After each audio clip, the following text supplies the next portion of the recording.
Going to hit that one, and we are ready to go. So, uh, one more thing before we get started. Good morning, afternoon. Glad that you're joining us here today for our final roundtable at the Academic Council of the United Nations System Conference. We have a super treat today. We have literally a two-for-one situation. You are here for the roundtable Beyond On Track and Off Track, Reframing Sustainable Development through Trajectory-Based Analysis of the Sustainable Development Goals. But you're also going to get a good grounding in running towards the future, youth, civil society, and new pathways for global engagement. So before we even begin, I want us to literally ground ourselves in what we talk about when we talk about running towards the future. And that is literally running. I have here my first 5K medallion from a race I ran in Reno. And let that symbolize when we talk about running for the future, we're talking about with our feet on the planet and running towards the future. So we're talking about athletic events in 193 UN member countries, all to create awareness of sustainable development goals. We'll talk more about that, but running for the future definitely means running for the future when we speak of running. But to further get us grounded in what we're talking about with running and how we fit in with our data analysis with the Sustainable Development Goals, I want to do a little screen share with you. We're going to break out in a organic roundtable, and we're just going to turn everything off and just go into conversation about what this all means. But let's just take a moment to screen share and see what the heck we're talking about when we talk about grounding ourselves. This is our website, which is issnow.earth.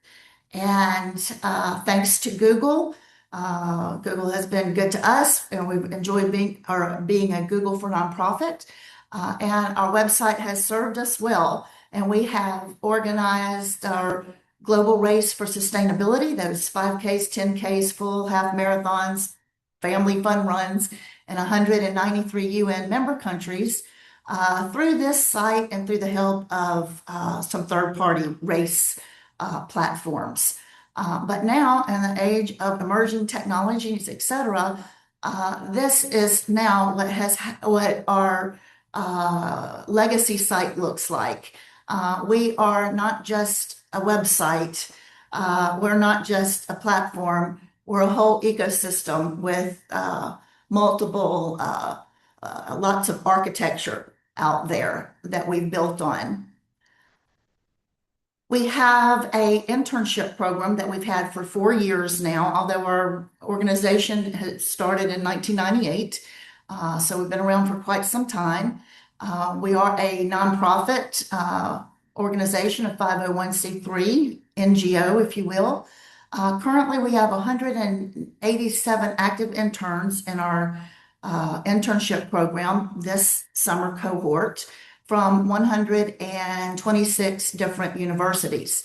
And if we look and we do a little filter search on those numbers, we'll see that 155 of those interns are currently data analysts who are crunching numbers on the sustainable development goals, the trajectory, where we are, how is humanity doing.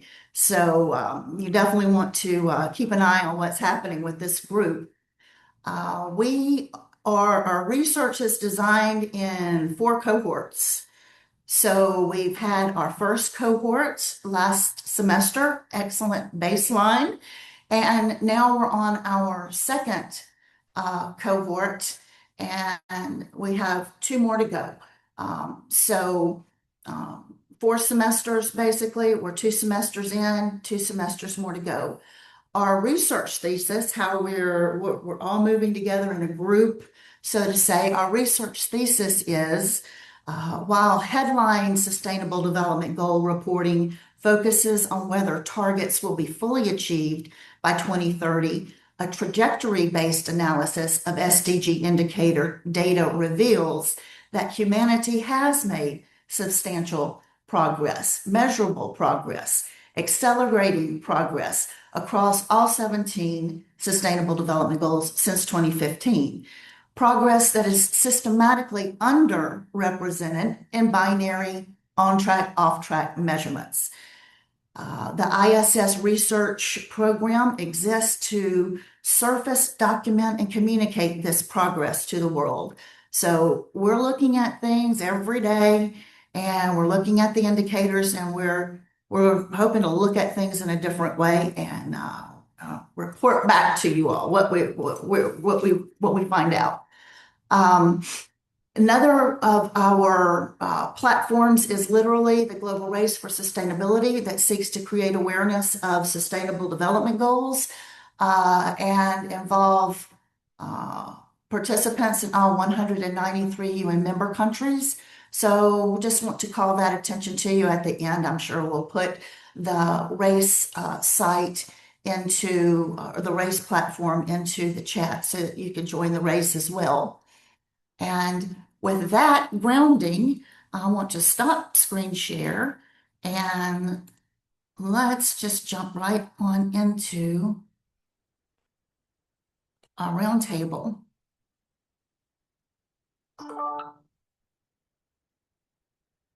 I want to start with introductions. Now, just to clarify, my screen is now long gone. Am I right, Richard? Long gone. Okay. All right. So now that we've got a good grounding, let's go ahead and start our roundtable discussion with a simple observation. And that observation is that most people, when you think about global cooperation, picture the United Nations General Assembly, and they picture diplomats in formal suits, negotiating treaties in conference rooms. They picture institutions, but institutions don't act on their own. Behind every international agreement, behind every SDG target, behind every resolution passed in New York or Geneva, there are communities, there are students, and there are volunteers. There are young people who decide what world problems are worth their time. And that is what this session is about today. Over the past year, hundreds of undergraduates and graduate students participating in the International Sibling Society internship program have been exploring exactly these themes. Through our Global Race for Sustainability, an initiative designed to engage participants from all 193 UN member states through virtual participation, community engagement, and SDG-focused education, our interns have been asking the fundamental question: how do we make global goals feel real to real people? And in their research discussion, one theme has emerged with striking consistency, and that is the desire to connect academic work to tangible, on the ground impact. As ISS intern Gaurang Akur noted in our discussion forums on our platform, he says the biggest value is seeing how we work during our internship and how it connects to larger global conversations. It helps him realize, or helps me realize, he says, that our internship work is part of a bigger picture, our bigger effort to address global issues and create meaningful change. Well, today I'm joined by 5 remarkable young scholars and practitioners I'd like to introduce to you. First is Richard Downey from California State University in Sacramento. Second is Dong Fu Nguyen from James Madison University. We then have Musa Jumbabaikov from National Lewis University, Jennifer Yang from University of Minnesota, and Rayane El Yasti from Duquesne University, who are all actively working at the intersection of data, community engagement, and global governance. Together, we're going to explore how civil society can strengthen multilateral cooperation and what role youth should play in advancing the Pact for the Future, and then what lessons grassroots initiatives can offer to international community. So, we're ready to get started? Let's do it. Let's do it. Actually, Ryan, why don't we go with you? We'll start with you. Right. So if the global race for sustainability is built on the beautiful, simple idea that running which is of course one of the most universal human activities, it can connect people across borders in support of the Sustainable Development Goals. Ryan, how can grassroots initiatives like this help translate high-level UN agendas into something that actually feels meaningful to local communities? Thank you, Cynthia. That's really the central challenge, isn't it? The SDGs are extraordinary in their ambition. 17 goals, 169 targets, a framework designed to address nearly every dimension of human well-being. But when you present that to someone in their daily life, it can feel overwhelming, or worse, irrelevant. Grassroots initiatives work because they meet people where they are. In our ISS internship discussions, we talked a lot about this disconnect between global framework and lived experience. As my peer Arman Shadev pointed out in our forums, it's easy to get caught up in the technical side of building dashboards and cleaning data sets without fully understanding why it matters on a global scale.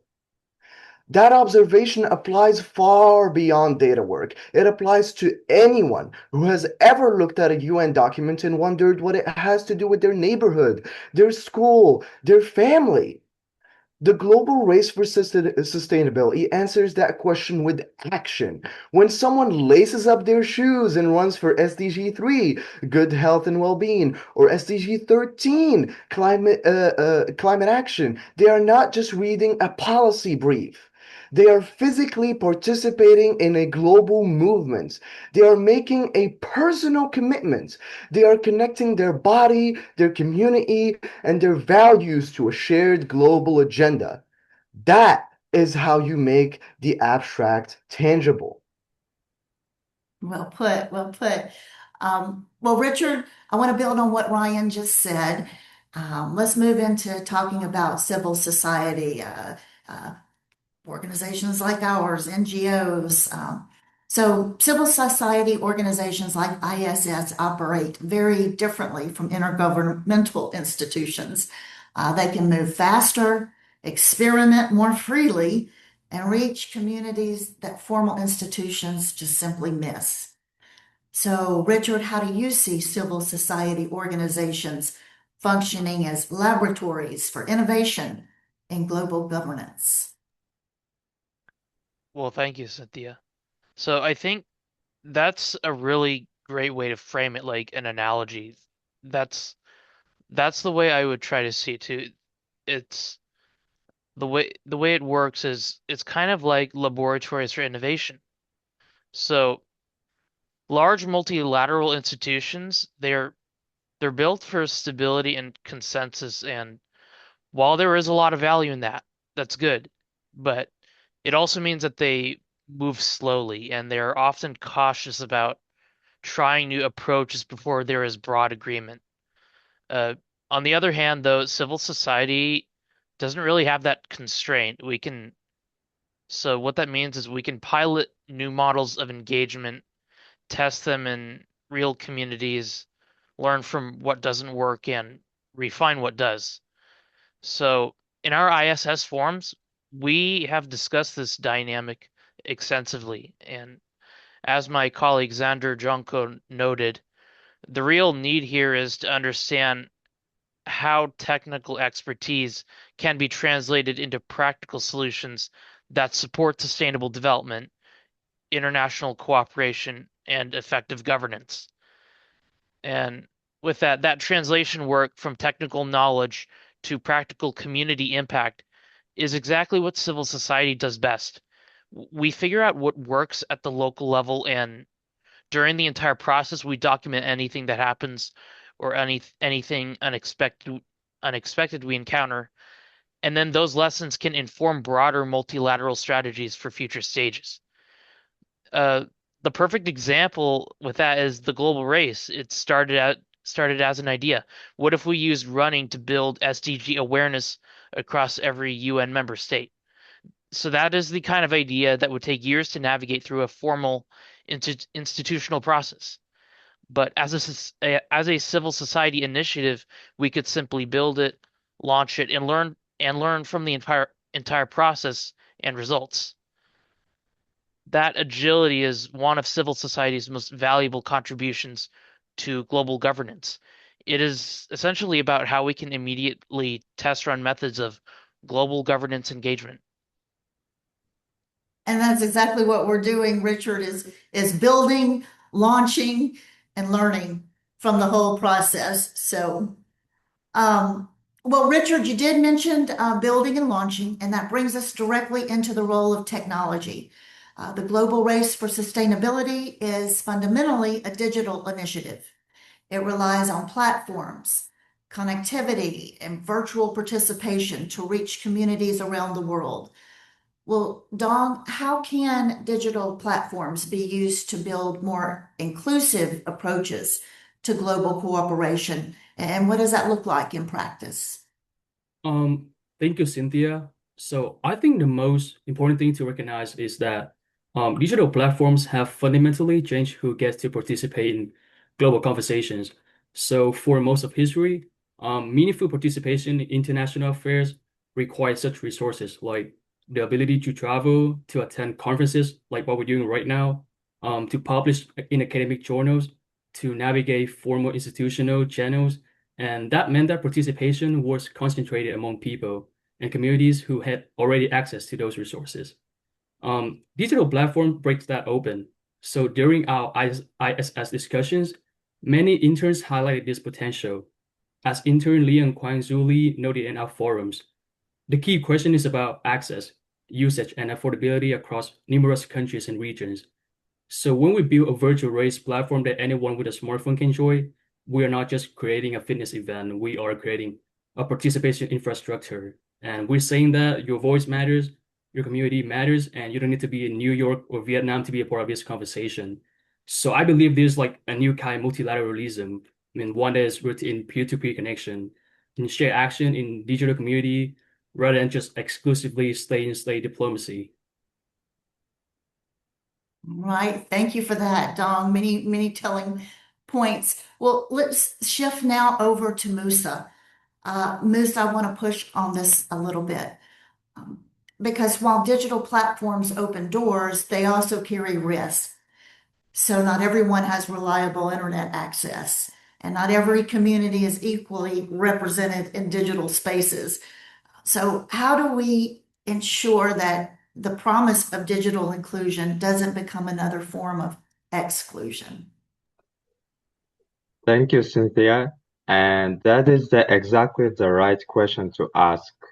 And I'm glad you pushed on it. So the danger with digital platforms is that if we aren't intentional, we end up building tools that primarily serve communities that are already well connected. And we inadvertently leave behind the communities that need global engagement the most. In our ISS internship forums, we had a really substantive conversation about this around SDG 9 industry, innovation, and infrastructure. And as intern Venkata Sai Charan Ramadugu pointed out, closing the digital divide helps those who have been left behind. Good infrastructure is the foundation for many of other goals. That insight is critical if we want digital platforms to genuinely support global engagement. We cannot treat connectivity as given. We have to actively advocate for equitable access to technology. We have to design platforms that work. We have to actively advocate for equitable access to technology. We have to design platforms that work on low bandwidth connections. We have to partner with local organizations in underserved communities to ensure that grassroots voices from the global south are amplified, not marginalized. So in my opinion, overall, digital inclusion is not automatic. It requires the deliberate design choices, deliberate partnerships, and deliberate investment. If we get that right, digital platforms can be one of the most powerful tools for inclusive multilateralism we have ever had. If we get it wrong, we risk deepening the very inequalities we are trying to address. So moving forward in that digital space with care and caution to make sure that they're inclusive spaces. Well, I want to take a moment to zoom out and think about the bigger picture. Let's look at the Pact for the Future. Of course, it was adopted at the Summit of the Future in September 24. It places a strong and explicit emphasis on youth engagement. It recognizes that young people are not just the beneficiaries of global policy, that they're essential partners in shaping it.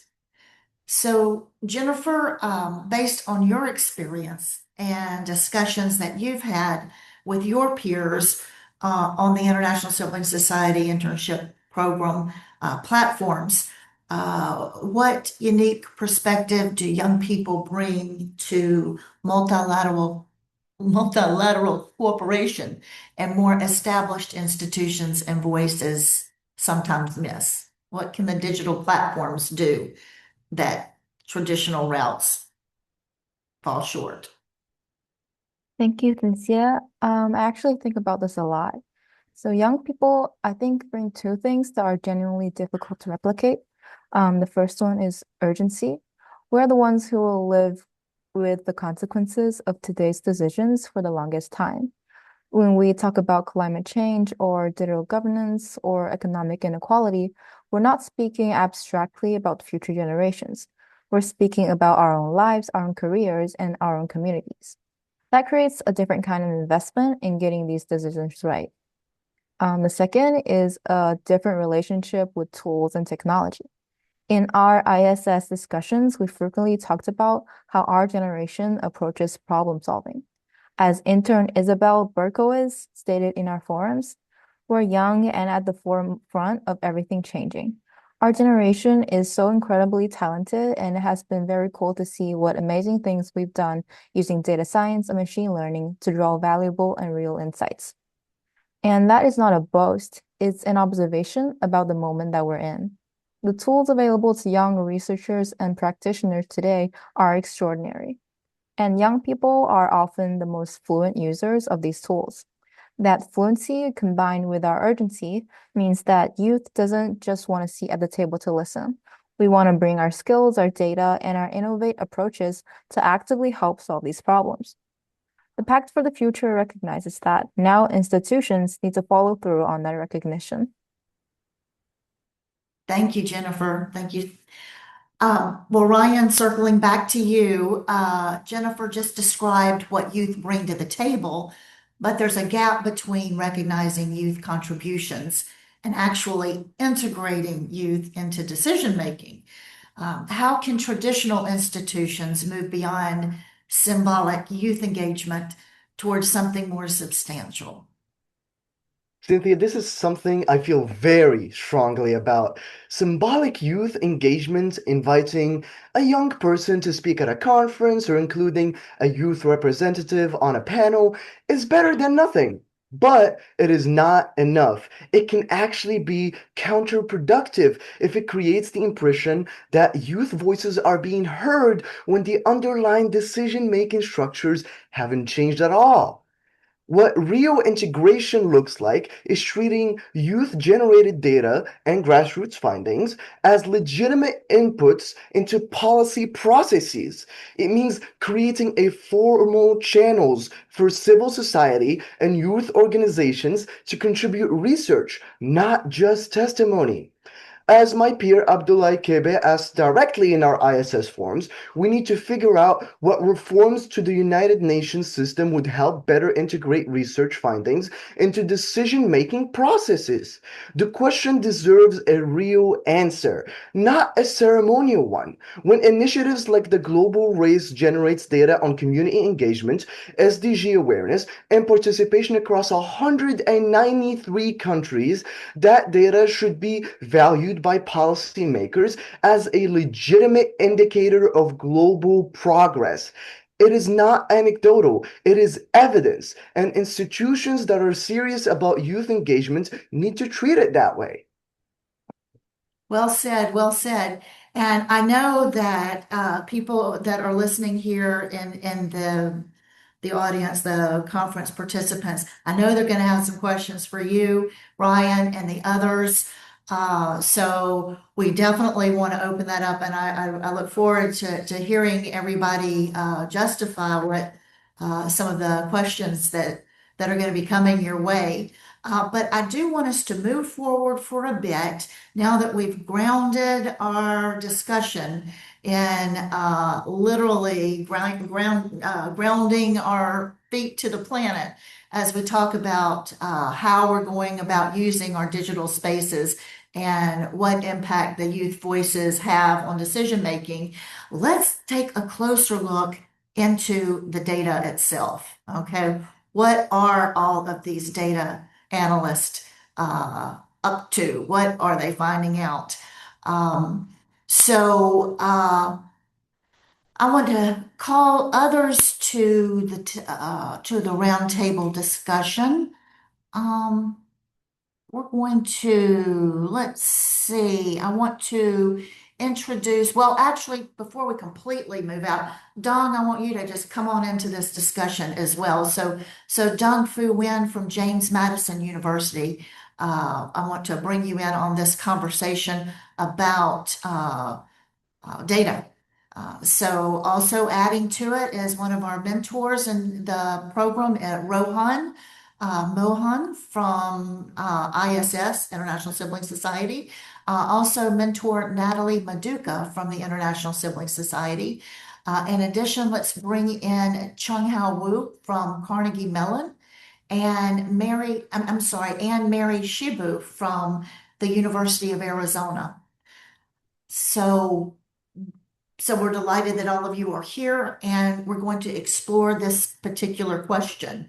So how should we be measuring progress? Before we begin our discussion, I'd like to explain where today's ideas come from. So everything you hear today is grounded in research, not just personal opinions. Our findings come from hundreds of working group discussion posts written by more than 150 junior academics and young professionals participating in the ISS internship program.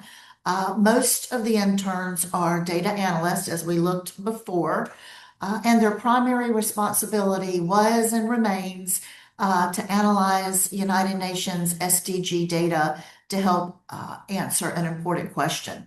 And that question is, how close or how far is humanity from achieving the United Nations Sustainable Development Goals by the year 2030? And these interns have invested much time studying global databases, comparing trends, discussing their findings, and learning how data connects real-world policy decisions to everyday life.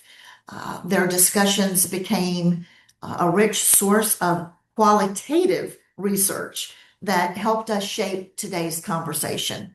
So one idea that appeared again and again throughout the discussion post was many reports describe countries as being either on track or off track, as we know. But our interns kept asking, is progress really that simple? Imagine you're climbing a mountain And you've already climbed about 80% of the way, and but you're still not at the top. Would anyone say that your hard work doesn't count? Well, that's the question that we're going to explore today.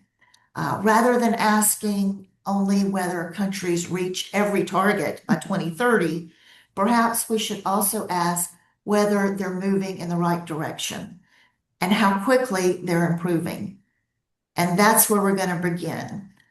So our first question is about defining success. So Rowan, uh, what do you think stood out most during the internship discussions on our platform? First of all, thank you very much, Cynthia, for inviting me into this discussion. One thing that surprised many of us was that our interns weren't just interested in whether the countries reached a finish line. They wanted to understand whether meaningful progress was actually happening. When we looked at the data, we often found countries making enormous improvements. They were still labeled as off track. Imagine getting a 70 on your first math test and then an 88 on the next one, and you haven't gotten 100 yet, but you've made incredible progress, right? One of our fellow interns, I remember, Ryan, summed it up very well. He explained it that when he analyzes the Sustainable Development Goal datasets, he often sees countries making genuine progress. Yet the headlines reduce all of that work to simply being off track. Now, that made many of us wonder whether this is a simple pass or a fail label that tells the whole story, or a trajectory-based analysis encourages us to ask a different question. Are things getting better? Sometimes that question can teach us just as much, asking whether the destination has been already reached. And that's what we want to know. All right, well, thank you, Rowan. That helps us explain why the journey itself matters. So, Dawn, let's move to you. I'd like to hear what you have to say. What do you think focusing on progress is especially, or why do you think focusing on progress is especially important for young people? Thank you, Cynthia, at first.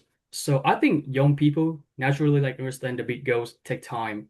Whether you're taking preparing for college, you're learning a new language, or just like practicing for a musical instrument, no one expects success overnight. And many interns in our discussion feel the same way about sustainable development goals. So they believe that partnerships, cooperation, and consistent improvement are what create lasting change. There used to be an intern that shared a thought that stayed with many of us.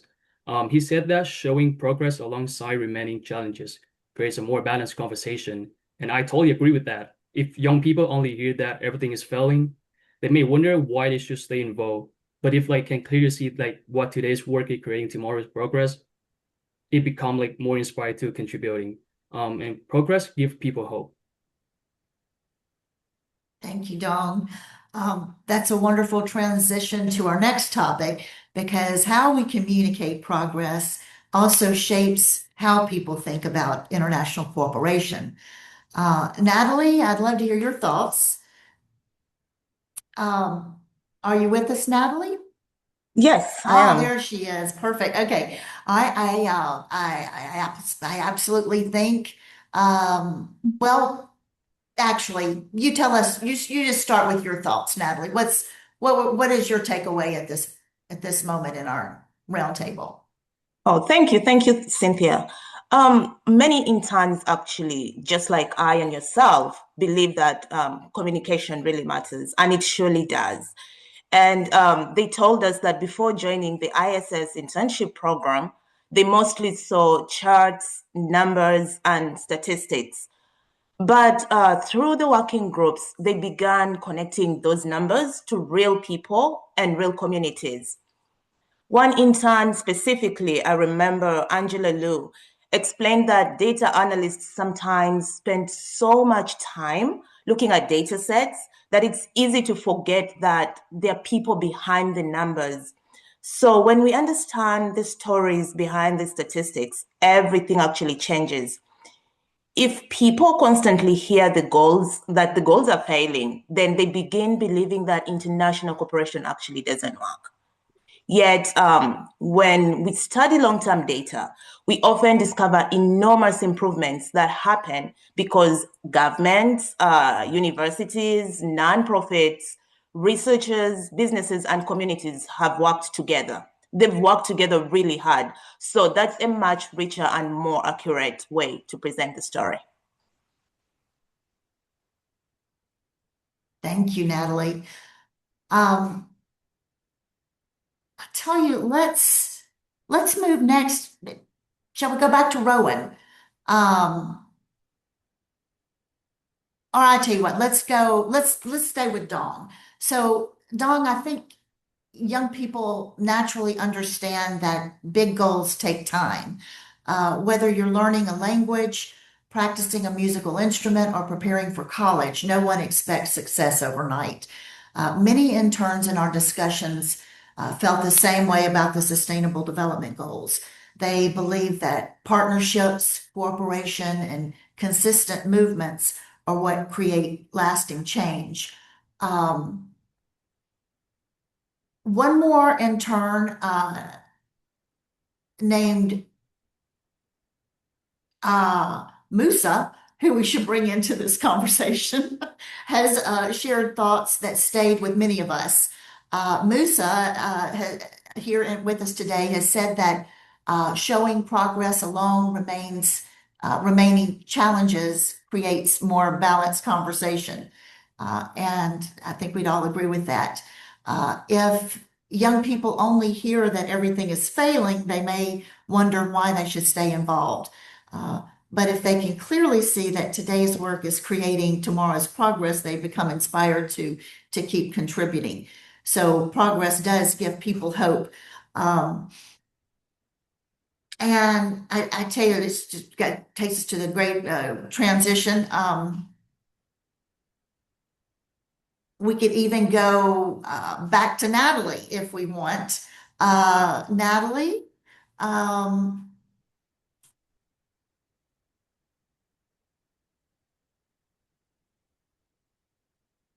you reminded us that numbers become more meaningful when we understand the human story behind them earlier.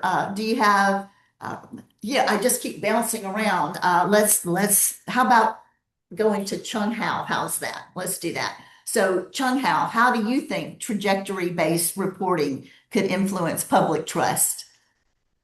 Yeah, thank you, Cynthia. So I believe that trust depends on two things. First is people need to have the honest information, and second, they need information that feels meaningful. So trajectory-based reporting doesn't hide the problems. Instead, it provides the context. Imagine planting a tree. If someone checks the next morning and says, well, it's still not a full-grown tree. That is true, but it also makes the point. So growth actually takes time. If people can see steady progress, they are much more likely to stay encouraged and continue to support the work. So accountability and the encouragement can exist together. Thank you, Chung Hao. That brings us naturally to another important question, technology. So technology is changing how we analyze enormous amounts of information. Anne, how can technology help us better understand sustainable development? Thank you, Cynthia, for that question. I think it's a really good question to ask with how much technology has evolved throughout all these years, right? So, to answer the question, I think technology completely changed the way we understand sustainable development. Like, if we look back, like a few decades, collecting, analyzing, and visualizing large amounts of data was incredibly time consuming. Like, but look at what's happening like right now, today. We can analyze years, maybe even decades of information more and more efficiently. And we can compare countries. If we want, we can identify long-term trends. We can create interactive visualization. We can uncover patterns that earlier generations simply didn't have the access to or the tools to. So during our discussion in the internship program, many interns were actually talking about the role of AI and we were talking about how AI and machine learning can help researchers identify connections that traditional methods sometimes might miss. So, for example, one of our intern, Isabel, she was sharing how machine learning actually can help researchers find better approaches to reducing chronic diseases and improving public health outcomes. How amazing is that? How technology can do so much. And of course, when people hear about AI, there is concerns about jobs being taken away, automation, and those concerns are understandable from a human level. But I think there is another perspective we can look at as well, which is like AI can also give us better tools to understand complex information and maybe break down different scenarios and make us more informed, help us make more informed decisions. At the same time, technology should support human understanding, not replace it. See, data and technology are incredibly powerful. Throughout the years, we have heard technology is a double-edged sword. Of course it is. Similarly, AI is part of that. It is also a double-edged sword, but it depends on which edge that you want to use. If you are like trying to completely remove the whole thinking process, and if you're trying to use AI for every single thing in your life, of course you are not using the correct edge. So, especially in this era, I think thoughtful interpretation still matters. If you're taking anything in this conversation, I think this is what you should take with you because it's really important in an era of AI.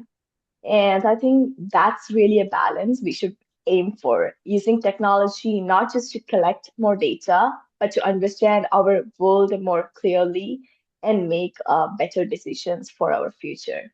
Thank you, and I'm going to pass it back to you, Cynthia. Well said, well said. Technology does give us remarkable new opportunities, but thoughtful interpretations remain essential, as you pointed out. Rowan, let's bring you back into the discussion.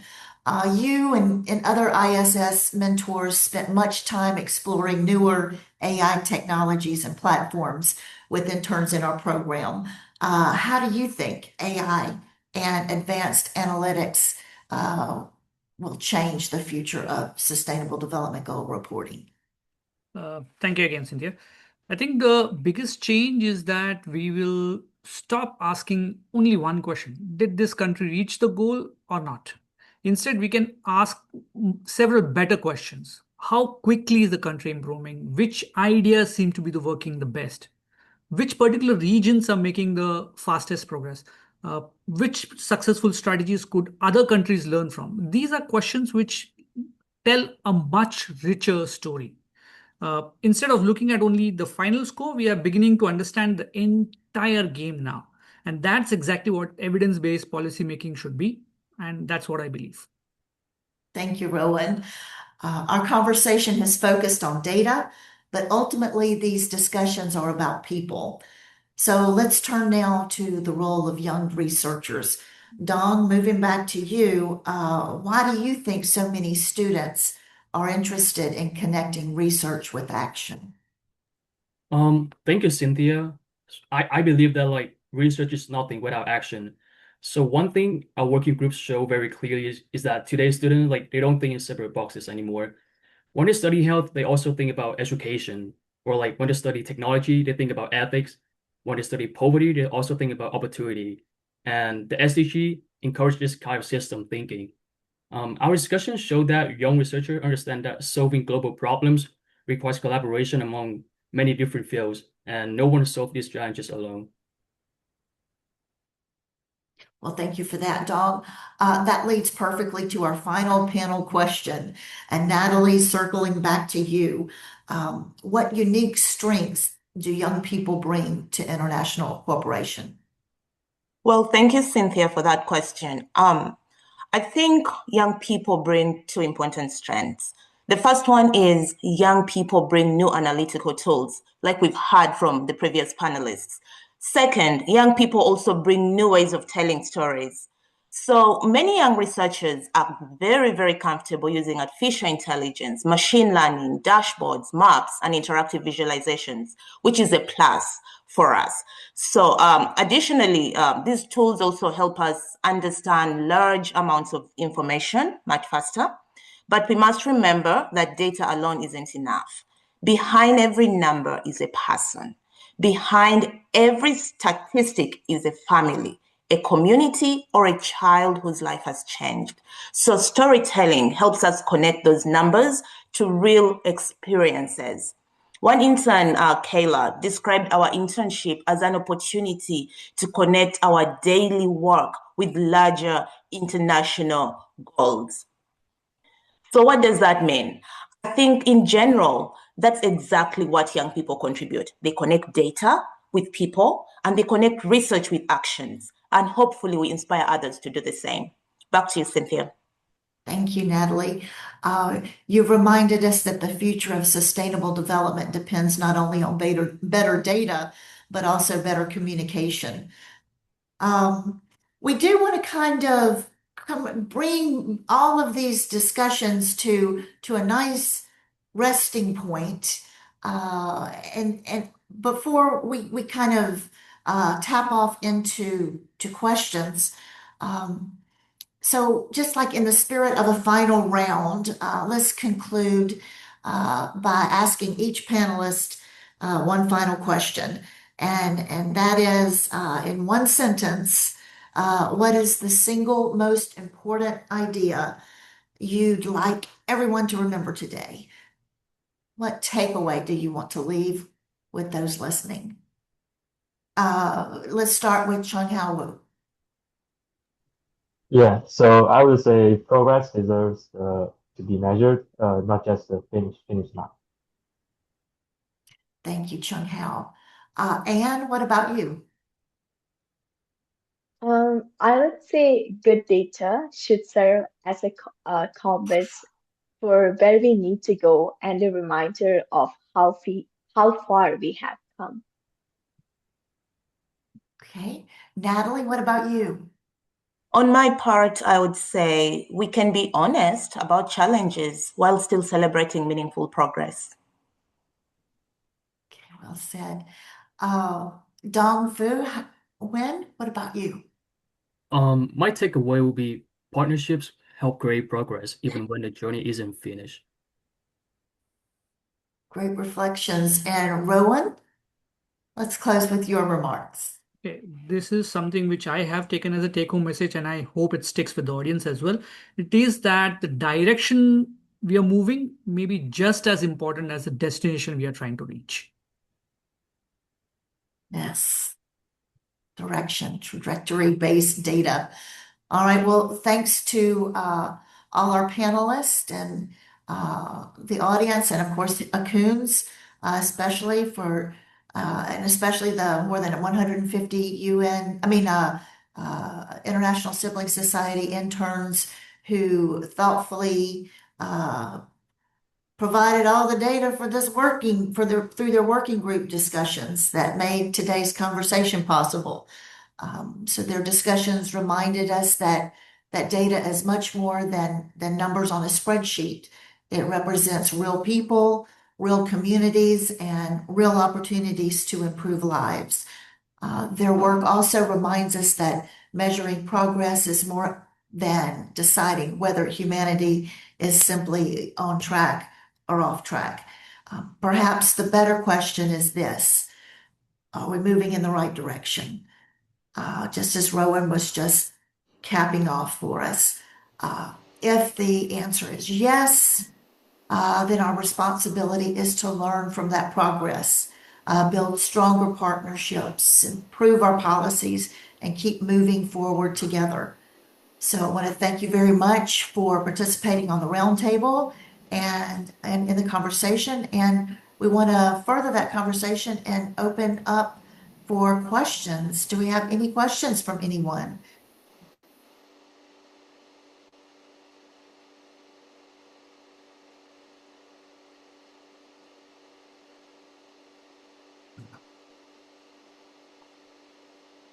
Any questions about One question which I had to the previous panel, which I wanted to understand is what role should probably the civil society, and we are seeing this play out in our lives as well. What role should the civil society play in rebuilding trust? Because it's the trust which is eroding in multilateral institutions these days. What should that be?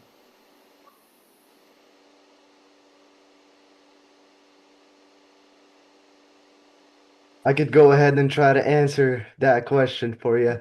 So, first of all, thank you for that question. I believe civil society has a unique role because it operates where trust is built every day within communities, governments, international institutions, and this is essential for setting policy and I guess mobilizing resources. But civil society organizations are often the ones that are listening for people's concerns, understanding local realities, and turning global commitment into tangible action.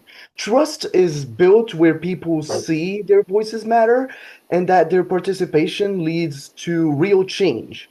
Grassroots organizations are especially important because they don't just speak on behalf of communities, they work alongside them. They create opportunities for people to become part of the solution rather than simply being, I guess, a beneficiary of it. And at the same time, trust is kind of a two-way relationship. Civil society has a responsibility to be transparent, accountable, and I guess also inclusive. While it ensures it truly represents, I guess, the community that it serves. Likewise, multilateral institutions must create meaningful opportunities for civil society to contribute, not just through consultation, but through genuine partnership in shaping and implementing solutions.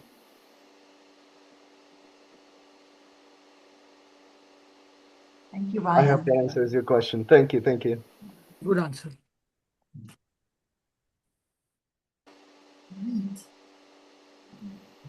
Are there any questions from that anyone else would like to bring up and for the group?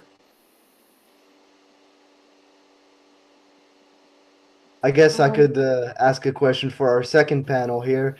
My question is, can a country still be considered successful if it makes extraordinary progress but falls short on its 2030 goals?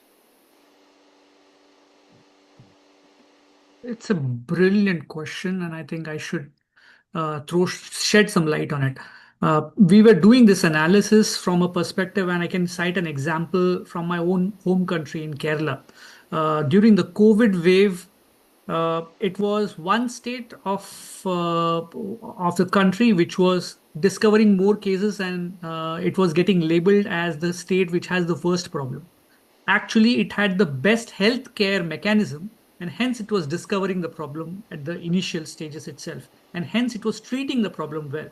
That circles back to your question that once we label a country as not on point or off label, off track, it becomes very difficult to see the progress that has actually been made. Different countries are at different levels of resourcing. And we should not undermine the fact that they are starting at a very different starting point from where they are as compared to a developing nation. So when we have to measure the actual progress made by a country, it's how much they have changed the delta, how much needle they have moved, how much progress they have made. That is a bigger inspiration and a better measure of progress than just labeling a country that has probably been at the goal or not on the goal. That's a good binary analysis for making a final point. But if we want to make a nuanced analysis, if you want to see, and this is not an end goal, we are going to continue to the next 2030 or even beyond. We need to make progress and we need to inspire and motivate the other countries who have actually made progress and say, okay, you started from a very low baseline, but you've made maximum progress. Keep doing the good work. And that's how we have to measure it. Wow, thank you very much. That was a great answer.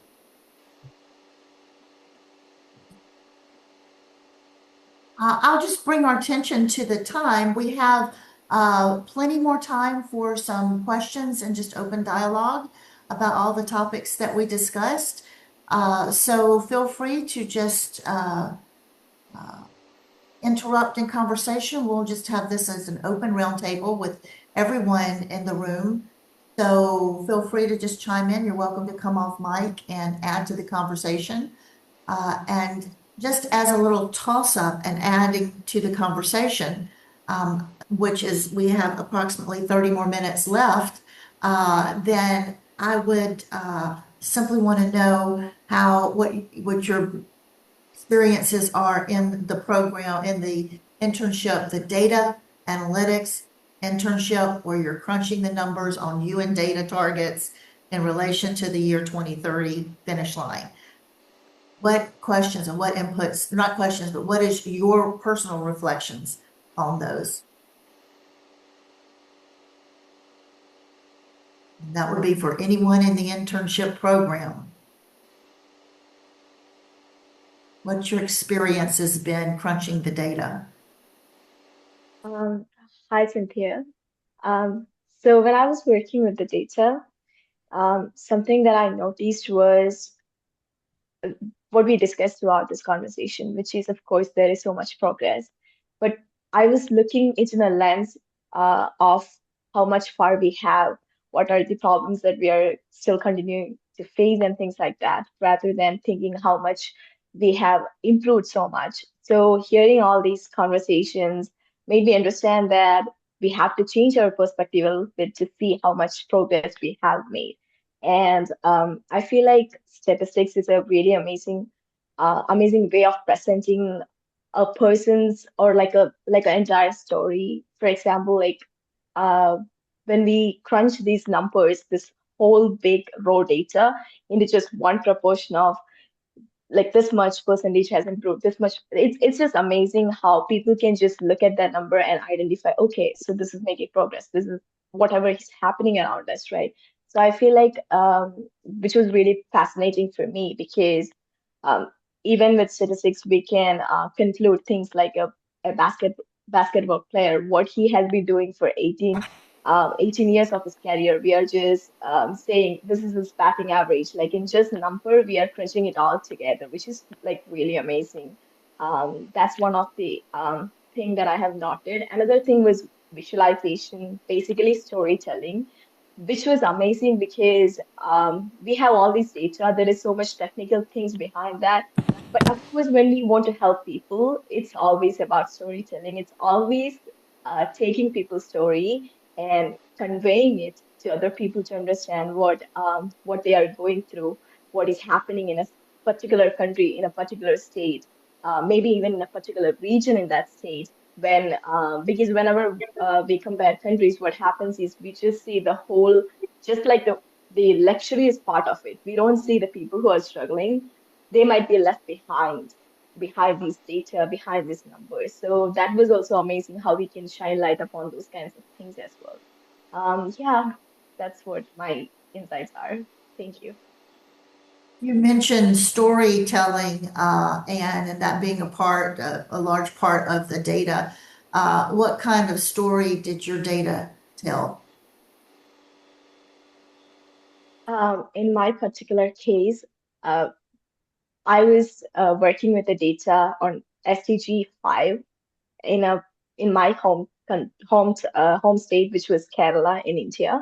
I was talking about gender inequality in workplaces, how much we are doing very good in every other SDGs. One of the best, I would say, one of the best state among India, like which is doing very good in every other SDG was India, but in this specific goal, which is workplace inequality, we were doing not that good. So I was just wondering why, since we are so developed, since we are getting to a place with very high good education, but why the workforce barrier is still there, that gap is still there, which was really fascinating to think about because we always thought education uh, improves the work life, like the work culture. It brings women or it brings people who are being set back to the workplace to the friend role, right?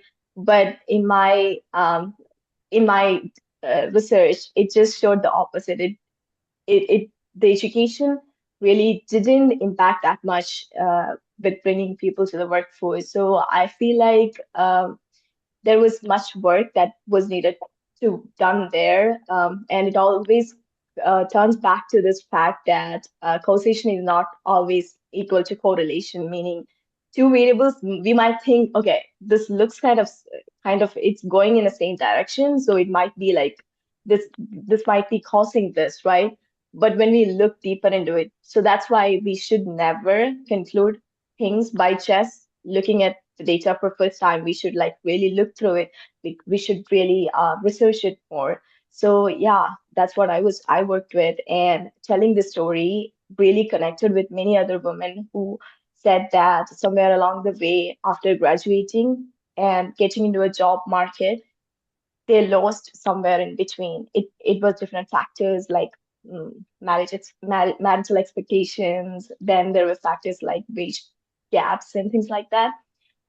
Yeah, so it was amazing how people reached out to me and said, "Oh, I can connect with that. I can understand what you're saying." And it was really amazing how people can feel like that they are in this loop all together. We are doing this all together, right? So yeah. And then, Anne, you not only explained your story through data, and of course, orated your story, which is a lot of what we talk and we encourage and provide the platform for young practitioners to do, is to orate their story, orate their data. But you even took it a step farther and you used newer technologies to create visuals that, well, tell us about your visual. Tell us about that young lady that you created in Yeah. your. So the tool I used was Gemini for sure to create an image that I had in my mind of the problems that the woman is facing and why they are not being able to get to that place or workplace, right? So it was just an image showing a woman with a cooking ladle on one hand and a degree on the other hand, looking through the window to see a big corporate office that she might not be able to enter in. So I had this idea of somehow this whole image crunches all this whole story into just, people can look at it and understand the aspect of it. Oh, this is what's going on, right? So I feel like I couldn't find a picture that like that online. So Gemini really helped me to create something that I had in my mind, which is also amazing how these AI tools are. I also talked about that, how AI tools are coming in and how we can use it to make many amazing things and these fascinating things, and simplify things, maybe I would say, so it consumes our time a little bit lesser compared to how much time it takes us to create something from scratch. But there is a balance, of course. You have to learn that too. So yeah, that's the images that I was able to produce, and I researched about it, and I saw a story, and I was able to incorporate that into my dashboard. So I feel like those are the things that are eye-catching for the audience, for them to just sit there and see, oh, it's interesting. What is she talking about? Let's look at that. So I think that's a really amazing part of visual storytelling in data analysis. Yeah. Well, we at the International Sibling Society were definitely, since November of 2024, for whatever reason, I'm sorry, November of 2025, we have been bombarded with people wanting to be in the program as data analytics or data analysis, data analytic interns, just really wanting to build their skills in data analytics. And so we have definitely tried to meet that demand and scale up, and here we are today. But a large part of what we do is not just how to use these tools and help build portfolios to take into the professional world as data analysts, working on real world problems. But we're also addressing something that the Sustainable Development Goals get a bad rap on all the time, which is they're difficult to understand. They're too darn cerebral, and it doesn't translate as well, and it's difficult to explain. So we're constantly pulling and steering by everyone into being able to explain your data in ways and means that people will understand it and connect to it and have a personal connection to it. And results become more aware of what the Sustainable Development Goals are, what their targets are, what they're trying to achieve as humanity. And with that, moving step by step, literally forward to the finish line of 2030. So thank you for that. And we have other just amazing research projects represented in the room. And of course, I know who's working on what. Could some of you volunteer? I'd hate to just point you out, but you know I can do it. So what is the data project that you're working on, and what can you tell us about it in this moment? I would be happy to jump in. Okay. So, the project that I'm currently working on is relating to SDG 6, clean water and treatment. And my focus was generally on 7 countries, and one of those countries is my home country of Morocco. And I did learn a lot from looking at the data from this SDG, not just trying to take the raw data and getting something out of it, but actually trying to get my real life experiences and trying to relay them on that data and see what resonates and what vibrates away from it so I can create an entire story. Because I'm currently in Morocco right now, sitting in my room. Sometimes, especially after 10 p.m., water cuts off in my small city. Every single day for the past, I believe, 3 years. And I never realized, why is that a thing? Like, I would also always like blame it on a politician or blame it on some kind of issue with the water supply or something like that. But when I looked at the data, I realized that there are a lot of factors into just, for example, getting clean water in our houses. It's not as simple as getting water from a river or just cleaning water from a reserve or something like that. It takes a lot of power, a lot of energy, a lot of politics, and it's an entire cycle. It's not just a line from point A to point B, but it's a cycle that has multiple lines, A, B, C, D, E, and it just goes around again and again and again. And it's so fascinating to just look at that data and compare it to real life and see what other countries do. Like, for example, India did such amazing things with their sanitation and getting clean water and getting to clean that water, how they treat it after that water is being used, which is also a really important part that Morocco is missing out on.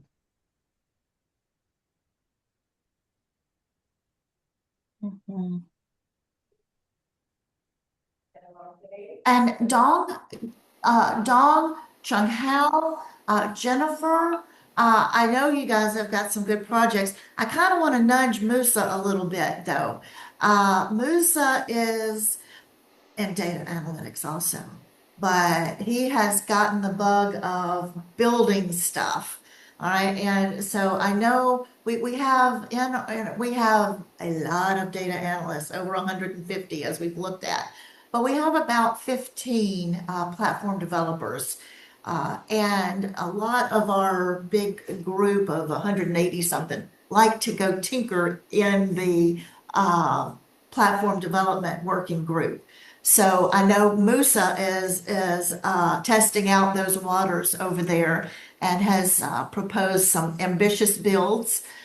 So we'd love to hear more about what you're interested in working on and building, because I believe Platform Development Working Group is presenting before the ISS General Council, our General Assembly, this Thursday. So I don't know if you're going to be in those presentations or not, but Musa, can you tell us a little bit about your build and what you're looking into?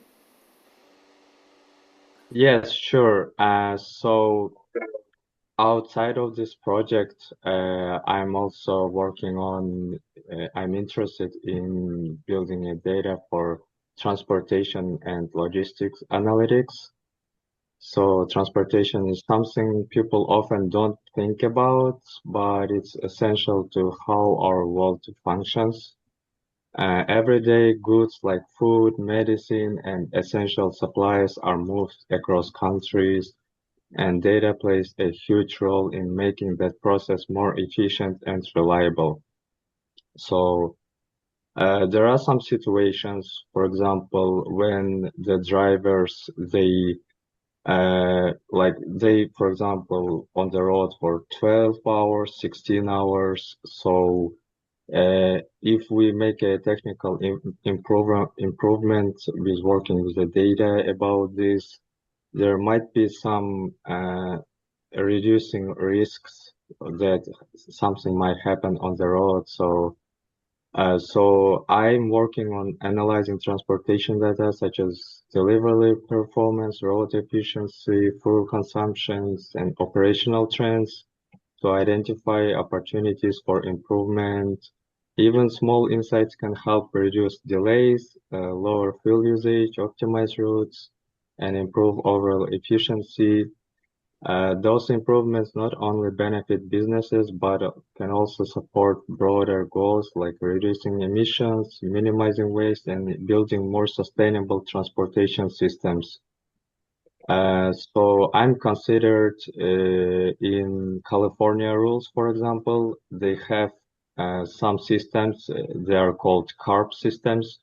It's a it's a like it's a when for example vehicles they should drive in California without a toxic usage to the environment, and in California they have such rules. So I want to integrate this.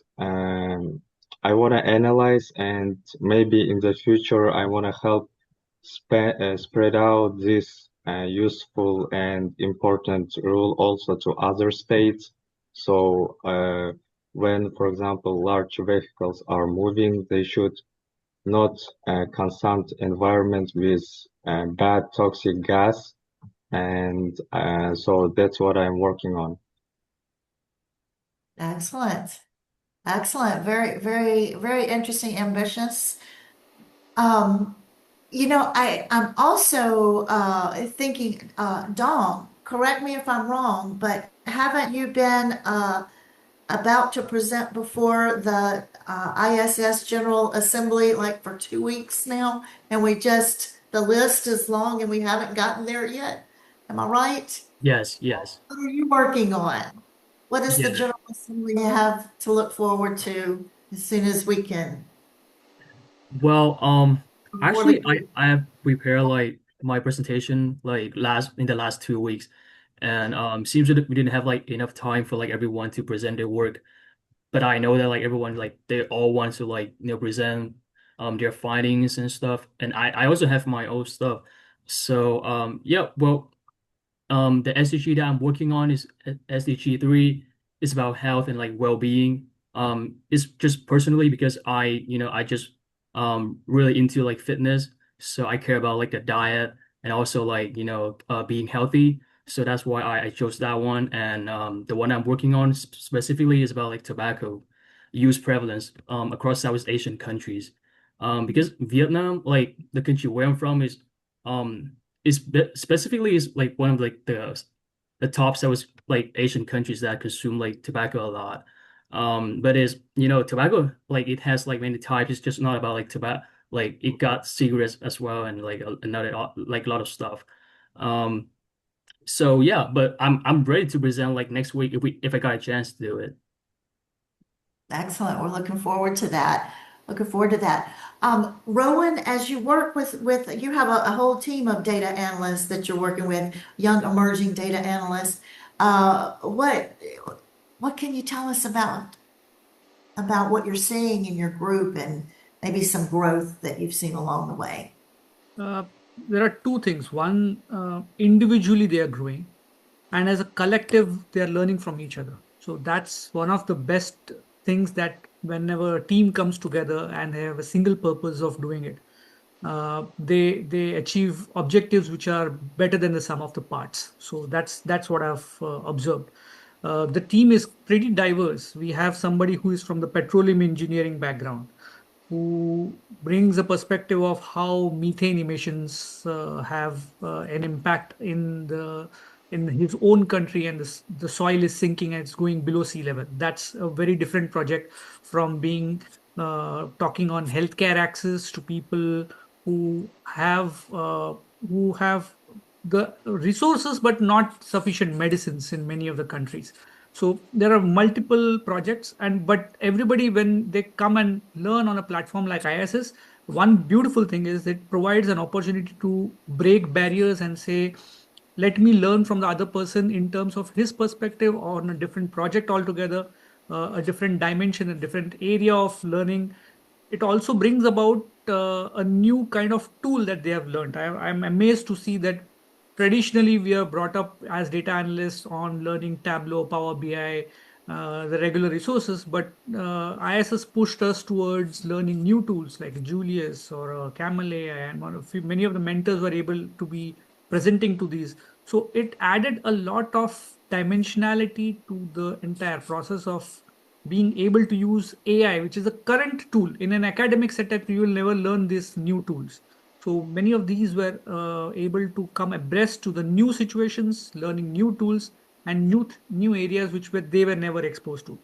One beautiful thing about ISS internship is something that I've realized is if you're interning at an organization which is different from ISS, they have their pet project, which is going to eventually lead to commercial implications for their own benefit.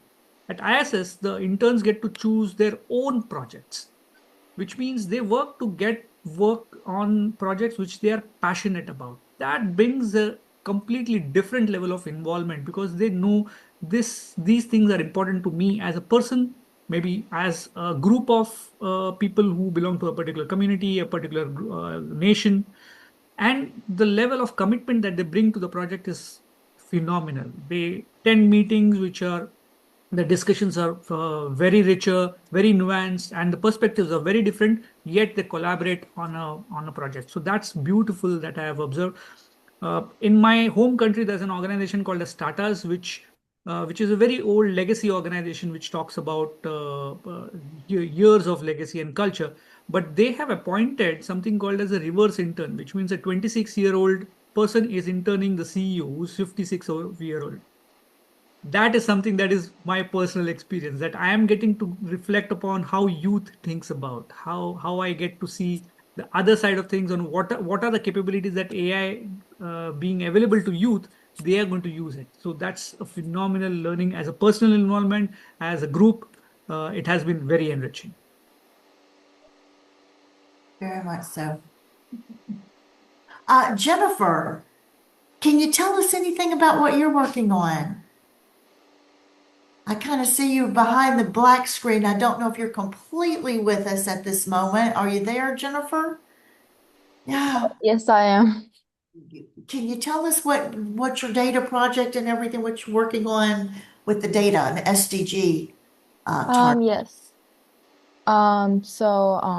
My project was on SDG 3. It's the good health and well-being.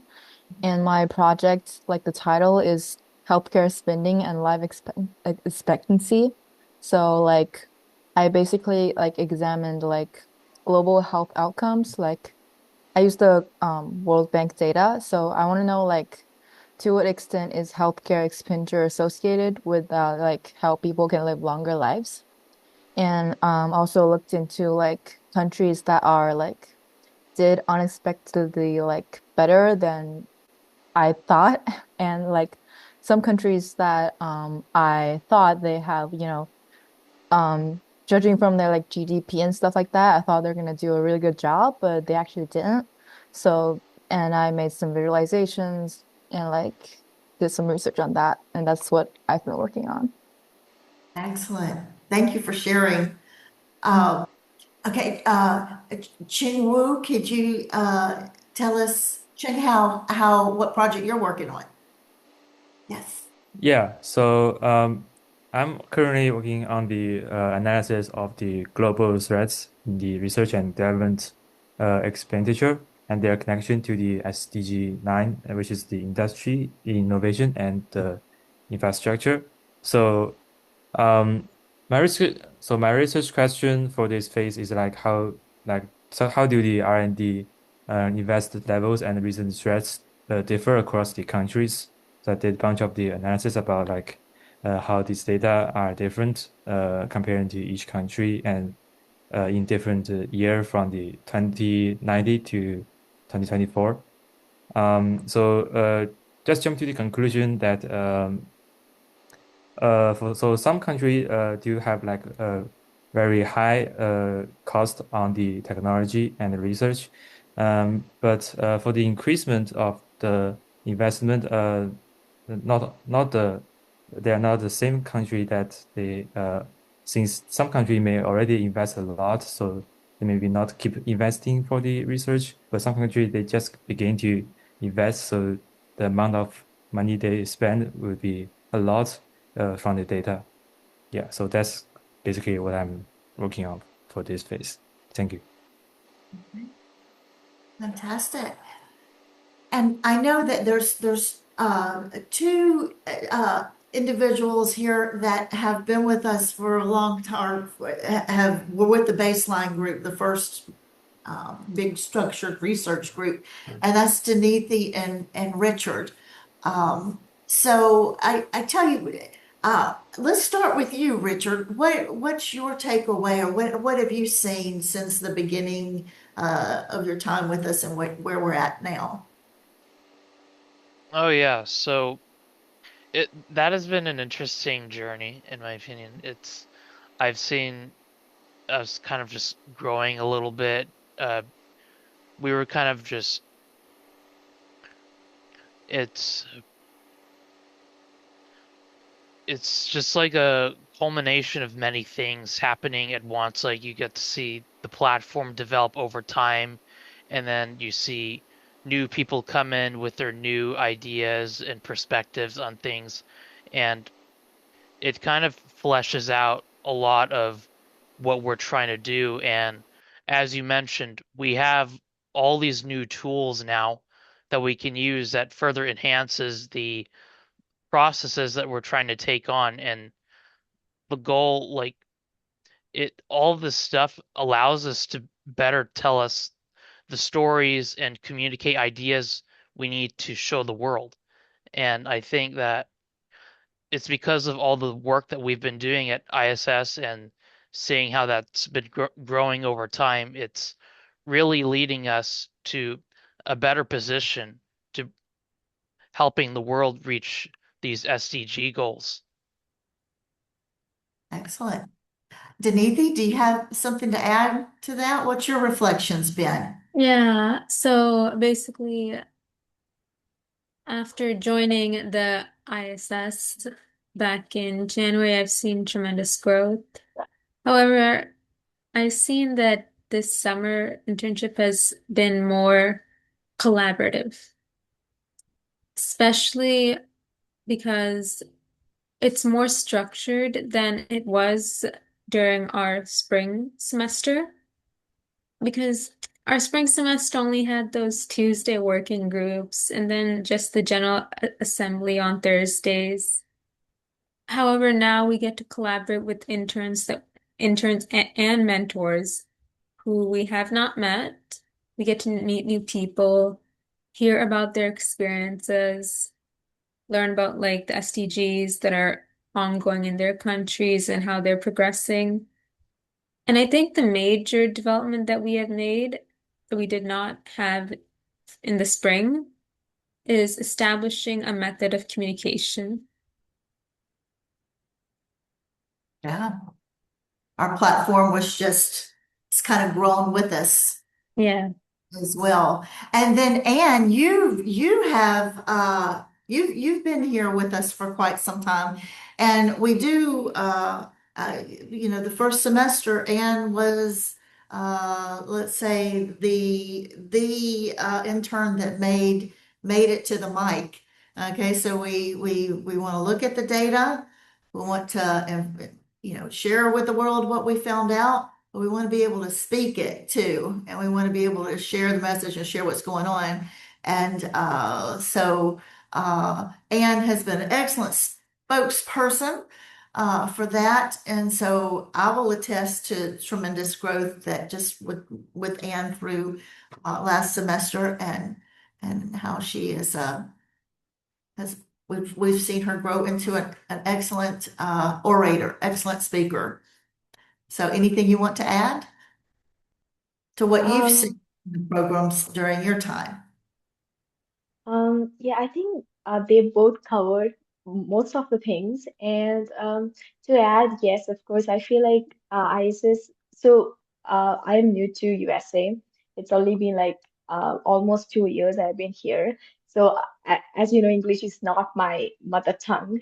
When I first moved here, it was so hard for me to like talk so confidently and everything. But I feel like I always had this passion to talk about things that I really care about. And I feel like ISS gave me like a platform to do that. It improves my confidence over time, and even I can see a difference in how where I was when I started and where I am right now. And I think if anyone would take up the mic and just use that opportunity, I think anyone can grow much better from where you are right now. So it's just the first step that's harder, but like it gets much and much easier as you go along. And yeah, I think ISIS gave me an opportunity to do that, and I was able to grow so much during this time. Yes. Excellent. Well, we're kind of coming to our close at the end of our time here, and I put on our platform, and we call our platform the Pulse. So we're running a race, or we're getting our heart rate up, we're checking in. So we say check the pulse every day, check the data every day. So we call our platform the Pulse, and of course it's built on our traditional domain. Thank you, Google, all Google, which is issnow.earth. And once you, but with all this new architecture built now, you have new locations that come before issnow.earth, and that is a platform called the Pulse. We also have in our ecosystem of spaces, we have the race at issnow.earth. So I'm going to slip that in the chat. And one thing that's neat about our race platform is that you can see exactly what we're doing. 193 UN member countries running, running, running. Sign up to run to keep the momentum fresh, because we do have, although we say as data analysts, we say 2030 is right around the corner. And actually, in the world of running a lot, it's a kind of a long stretch if we're running constantly between now and 2030, right? So to spice it up a little bit, we added cycling this year. So I know where I live and am about, we have the bike shares that are available down on the street, and you can hop on a bike, and they're absolutely wonderful. And adding bikes to the race have really increased the longevity, we're able to continue moving forward with the help of some bikes.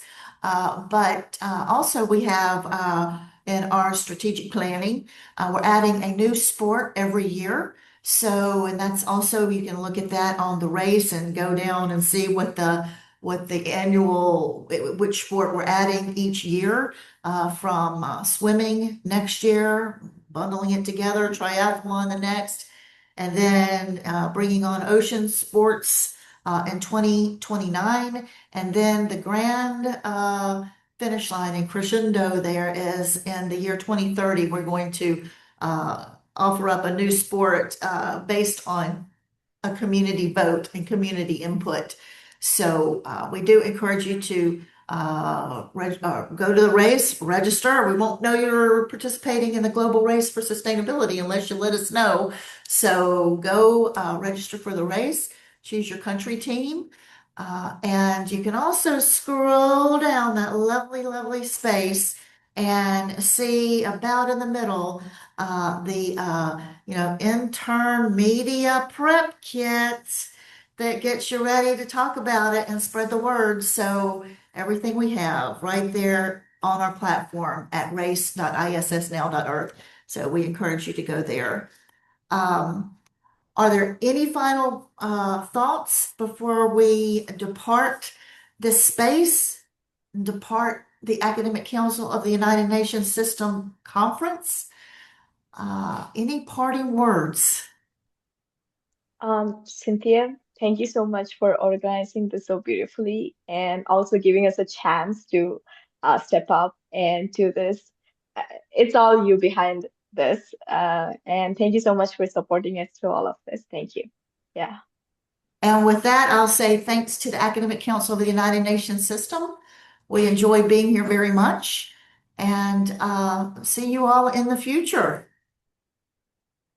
Have a great day. Thank you, Cynthia. Bye. Thank you. Thanks, Cynthia. Thank you, Thank Cynthia. you, Cynthia. Thank you. Bye.